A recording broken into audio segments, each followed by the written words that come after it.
मोदी जी बड़े पापा, छोटे पापा योगी जी।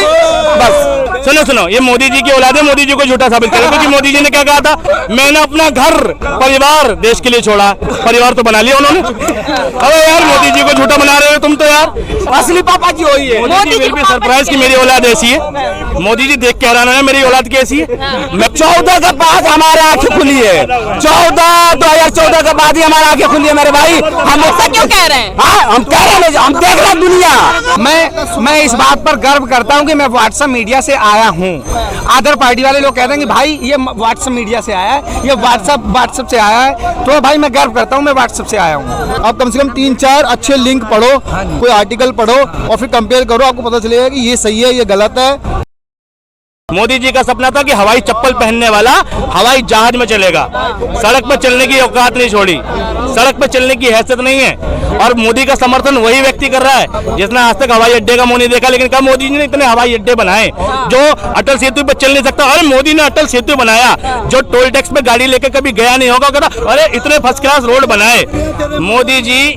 मोदी जी उसी को पसंद आएंगे जिसके दिमाग में धर्म है, ठीक है, जिसके दिमाग में डिस्क्रिमिनेशन है हिंदू मुस्लिम। क्या लग रहा है बताइए?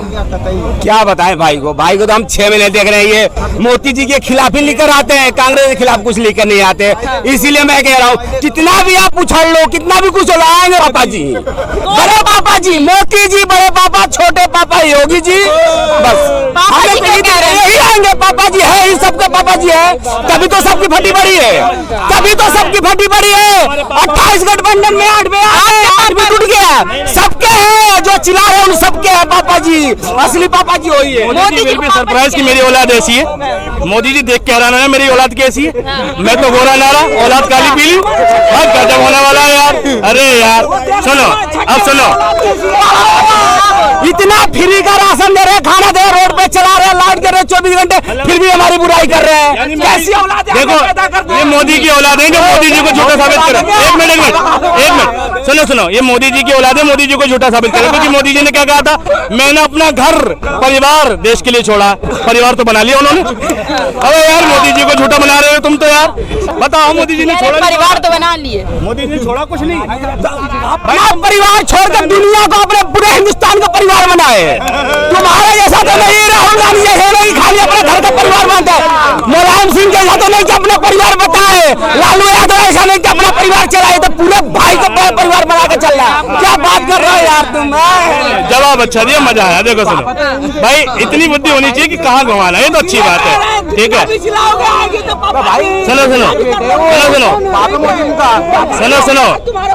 सुनो, चलो मोदी की संतान तो मिली, कम से कम योगी आदित्यनाथ की संतान तो मिली। तो ये पहले कुछ नहीं जानते क्या है कांग्रेस खानदान में। हम 14 के बाद हमारे आंखें खुली है, 2014 के बाद ही हमारी आंखें खुली है मेरे भाई। हम ऐसा क्यों कह रहे हैं? हाँ, हम कह रहे हैं, हम देख रहे हैं दुनिया। पहले तो मालूम नहीं था, गूंगा बहरा, पहले की गूंगी बहरी सरकार थी, चोर सरकार थी, अब ईमानदार सरकार है, सबकी आंखें खुली है। चोर सरकार थी, अब ईमानदार। एक दिन थाने में काटेगा ना, उस दिन पता लगेगा कौन सी सरकार है। तुम चीख चिल्लाओगे, फिर भी मोदी को सुनो, कोई नहीं बचा। तुम चीख चिल्लाओगे, फिर भी मोदी को लाओगे। एक बात ध्यान रखना, देश तुम जैसे लोग डुबाते आए हो, देश ही डुबाओगे, ठीक, और कुछ नहीं। और कुछ जितने हैं ना चोर मोदी के सिवा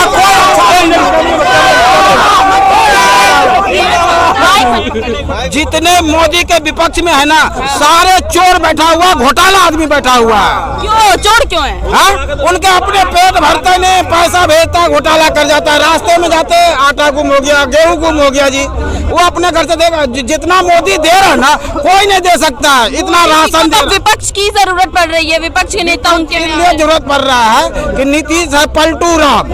हाँ, वो चित और पट दोनों देखता है। जयंत भी जा रहे हैं, सब जाएंगे धीरे धीरे। क्या लग रहा है 2024 में किसकी सरकार आने वाली है? काम किसका? बीजेपी की आएगी, मोदी की आएगी, बीजेपी की। हमारे पश्चिम बंगाल में जो शुभेंदु अधिकारी हुए, वो सबसे बड़ा चोर है, वो भी तो उसकी सत्ता में है। कौन हुआ भाई चोर? हाँ, शुभेंदु अधिकारी, टीएमसी से टीएमसी छोड़ के जब बीजेपी में आया वो साधु बन गया, वो चोर नहीं है क्या? अच्छा साधु वो सबसे बड़ा लूट। अरे गंगा आज भी गंगा में सुन तो सही, गंगा जी में इतना शक्ति है ना, कितना भी पाप करो लोग धुलने के लिए जाते हैं, आकर धुल गए बीजेपी में।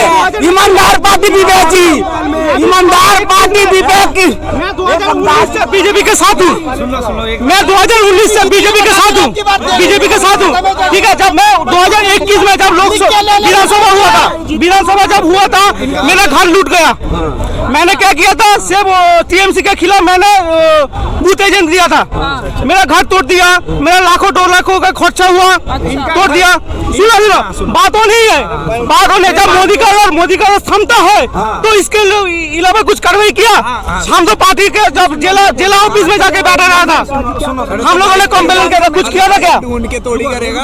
अच्छा बातों नहीं है, जिसका जो लूट जाता है तो उसके लिए कार्रवाई करना जरूरी है। हम तो जिला ऑफिस में जाके बताया, हमारे लिए कुछ किया मोदी सरकार में। आप तो बीजेपी के साथ हूँ, अभी भी मैं बीजेपी हूँ, बीजेपी के साथ। अभी भी सुनो अभी भी मैं बीजेपी हूँ, बीजेपी के खिलाफ नहीं हूँ। लेकिन बात है अभी आप मोदी के खिलाफ में आप बोलने नहीं देते दूसरे को, तभी आप मोदी के खिलाफ है। आपको बोलना ही नहीं आता, दूसरे को बोलने दोगे? बोलना नहीं आता, बोलने दे रहे हो मुझे बोलने दे रहे हो, मुझे बोलने दे रहे हो, मुझे बोलने दे रहे हो, मुझे बोलने दे रहे हो।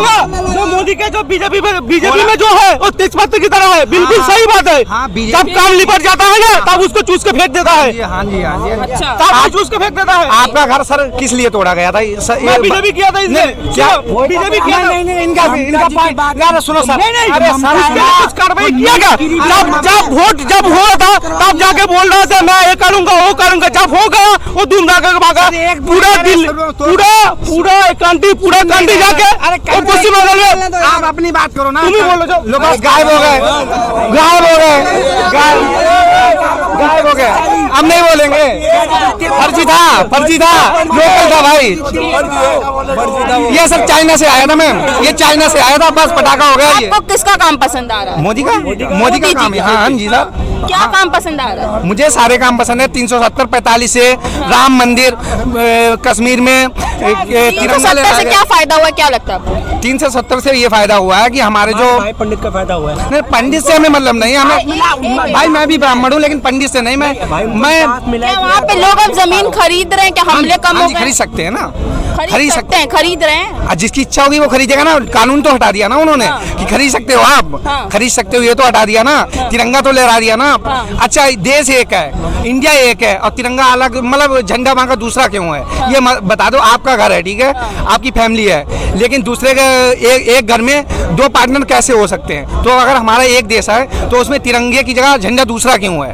क्यों था अभी तक, क्यों था ये 65 सालों तक क्यों था? मोदी जी ने हटाया ना, तो मोदी जी की मोदी ही चाहिए। पहले भी हमारा एजेंडा था। अरे सर नहीं था ना, नहीं था सर, नहीं था, ऐसा कुछ भी नहीं है, नहीं था सर, ऐसा कुछ भी नहीं है। ये सब यार देखो, अब तुम अगर तुम्हारा सोर्स व्हाट्सएप है ना, अगर तुम्हारा सोर्स व्हाट्सएप है तो उसका कोई उसके अगर तुम्हारा सोर्स व्हाट्सएप है तो फिर तुमसे बात करना कोई फायदा ही नहीं है। आप बोलते हो ना, क्योंकि तब भी झंडा भारत सर वो बहुत अच्छा था जो यूनियन टेरिटरी बनाया दोनों को, फिर आज ये लद्दाख में सब क्यों हो रहे हैं प्रोटेस्ट? वापस वो स्टेटहुड चाहते हैं, वो क्यों कर रहे हैं? उनके सारे राइट्स होते हैं स्टेटहुड के साथ, जो फायदे मिलते हैं। आपको यूनियन टेरिटरी और स्टेटहुड का डिफरेंस भी पता होना चाहिए कि फायदा क्या होता है। आज दिल्ली को अभी तक वो पूरी तरह से मिल नहीं पाया। अब वो जिनका था उनसे लेकर अब वो फिर से लड़ रहे हैं कि हमको वापस स्टेटहुड दो। नहीं सर, आपने पहले तो बोला, नहीं पहले तो आपने सर बोला कि आप व्हाट्सएप मीडिया से आए हो। मैंने बोला अगर नहीं, मैं आया हूँ, मैं व्हाट्सएप मीडिया से आया हूँ। मैं इस बात पर गर्व करता हूँ कि मैं व्हाट्सएप मीडिया से आया हूँ।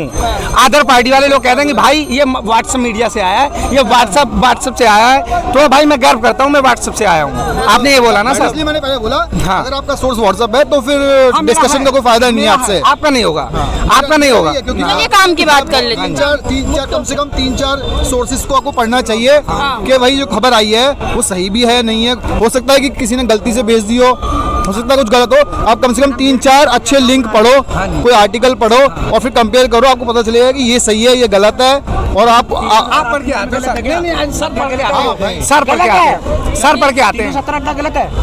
आप ही तो कह रहे हैं। आप एक को बताओ जिस 370 के हटना गलत। यार देखो सब सही है, मैं ये नहीं मान रहा कि ये सही है, मगर बात यह है कि आप जब भी किसी से पूछो ना मोदी जी ने क्या करा, उनके पास यही 3 जवाब होते हैं। एक 370 बोल देंगे, कश्मीर 3 तलाक, जिससे 95% जनता को लेना देना नहीं है।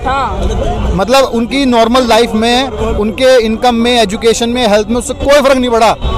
उसके उस पे बात करो तो वो सीधा फिर जय श्री राम का नारा लगाएंगे और चले जाएंगे। मैं भी हिंदू हूँ, मैं मतलब धर्म मैं मुसलमान नहीं हूँ जो मुझे कोई उससे नफरत होगी। मंदिर बन रहा है, अच्छा हो रहा है, हिंदुस्तान में हजारों मंदिर है। एक राम मंदिर बना है, ठीक है, बड़ी प्रॉब्लम थी, सॉल्व हो गई, बहुत अच्छी बात है। मगर अब उसके बेसिस पर बाकी जो इश्यूज जनरेट हुए हैं इतने 10 सालों में, उसको नहीं थोड़ी छुपा सकते हो। 10 सालों में सर 10 सालों में हुए। आपका कहना मतलब जो इशू है वो 10 सालों में, उससे पहले कुछ नहीं था सर। फिर यही बात है, अब तो बात तो समझो भाई। मैं आपकी बात समझ ली।